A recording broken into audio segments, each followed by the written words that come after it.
Hello అండి. చాలామంది beetroot ఫ్రైని పెద్దగా ఇష్టపడరనమాట. కొంచెం తియ్యగా ఉంటుంది అని చెప్పేసి.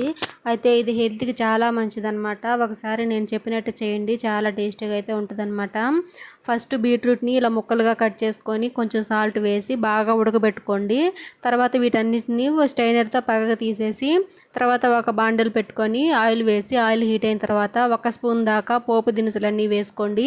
తర్వాత 6, 7 వెల్లుల్లి రెబ్బల్ని ఇలా కచ్చా పచ్చాగా దంచుకొని వేసుకొని 2 రెమ్మల కరివేపాకు కూడా వేసుకొని మొత్తం అంతా బాగా ఫ్రై చేసుకోవాలి. అవి ఫ్రై అయ్యాక ఇప్పుడు మనం ముందుగా ఉడకబెట్టుకున్నాం కదా బీట్రూట్ ముక్కలు, అవి వేసి ఒకసారి బాగా కలిపేసి ఇందులోకి సాల్ట్ వేసుకొని కొంచెం అంత పసుపు అయితే వేసుకొని మొత్తం అంతా బాగా కలుపుకోవాలన్నమాట. మూత పెట్టుకుంటూ మధ్య మధ్యలో తీసి కలుపుకుంటూ ఫ్రై చేసుకోవాలి. ఇది కొంచెం ఫ్రై అయ్యాక ఇందులోకి మనం తాలింపు కోసం చేసి పెట్టుకుంటాం కదా పొడి, ఆ పొడి అయితే వేసుకోవాలి. ఆ పొడి కూడా బాగా ఫ్రై అయితే మనకి బీట్రూట్ ఫ్రై రెడీ.